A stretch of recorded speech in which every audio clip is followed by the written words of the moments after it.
We have to focus, of course, on the expulsion of Jacob Zuma from his party, the ANC. The former president has actively impugned the integrity of the ANC and campaigned to dislodge it from power while claiming that he has not served his membership. This conduct is irreconcilable with the spirit of the organizational's discipline and letter of the ANC constitution. The words there of the Secretary General, Fikile Mbalula, announcing the decision of the disciplinary committee. We've got two analysts joining us this morning to help us wade through these waters.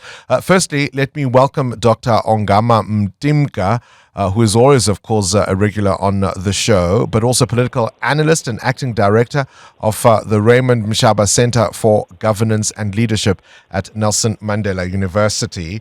I mean, this was expected, you might argue. There are those who will even say too little, too late. Good morning to you, Bongani, and your listeners.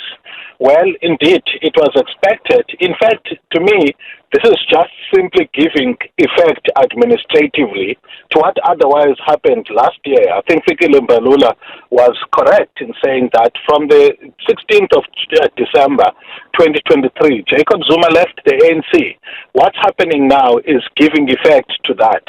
And I think that the reason why it is being done is so that there is no ambiguity in future about the standing of former President Jacob Zuma in the ANC and what he may be eligible to or not. Being the person that he is, it's important to undertake this process so that there isn't any ambiguities about what his standing is in the party.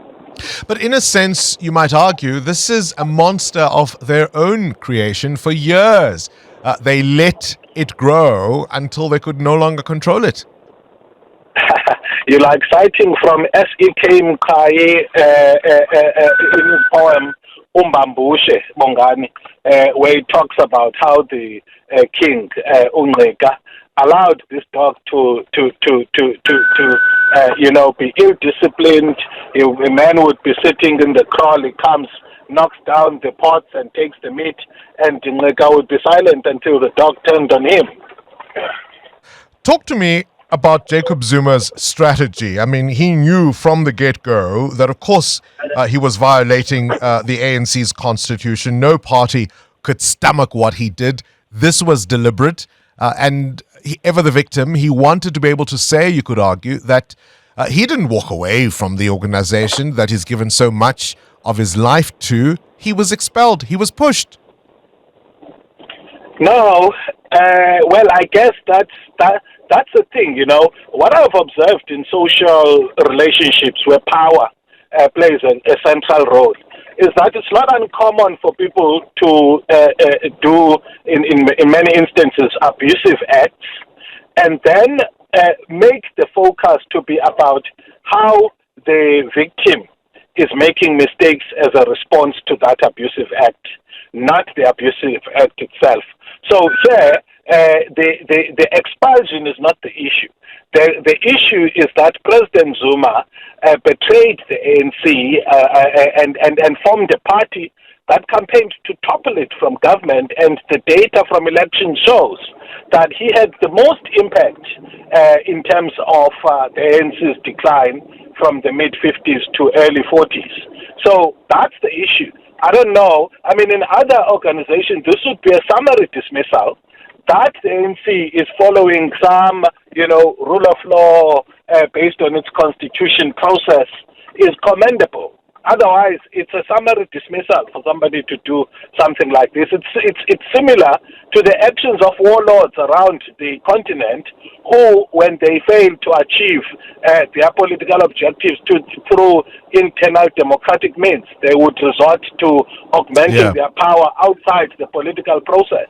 All right, Dr. Ongama Mtimka, we're going to have to leave it there. Sound not really great. His traveling is on the road. Prince Mashele, of course, has been an observer of South African politics for many a year. And I think you caught the tail end of Ongama's comments there, Prince. The ANC says it had to follow due process. It had to follow its constitution. There are those who will say part of Zuma's strategy here was to dare them, and at least in the beginning, they blinked. Thanks, Bongani, and good morning to listeners of Seno2. Look, the Zuma had a strategy. There is no question about it. The strategy was he wants to project himself as a victim and a victimizer, being the ANC. And he wanted that to play out before the election so that he could attract more sympathizers to vote for his party, the MK. And he had wanted the ANC to subject him to a public disciplinary process before the election, and he did not get that.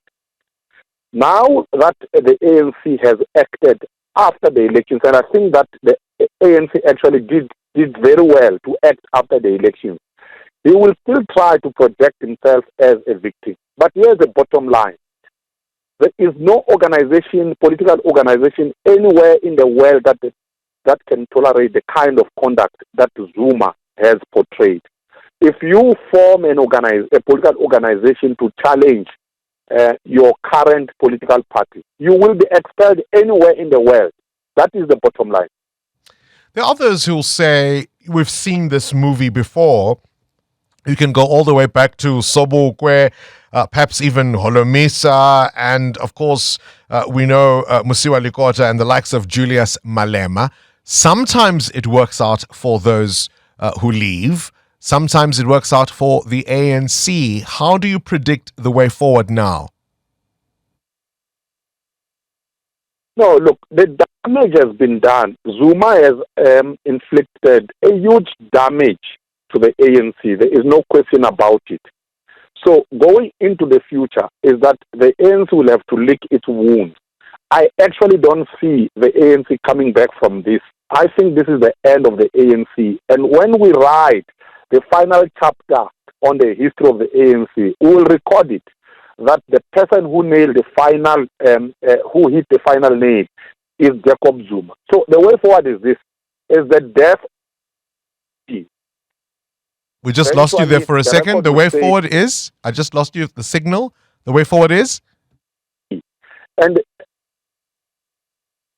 see, that is what we are witnessing. All right, no, we're just losing the signal there. We're not hearing you clearly there. The signal not working with us. But I think we've got the gist of what you had to say there. Prince Mashele saying that the final nail on the ANC's coffin will have been hit by Jacob Zuma. Do you agree? Current events, developing stories, tough questions. Your voice making a difference. This is Breakfast with Bongani Bingwa.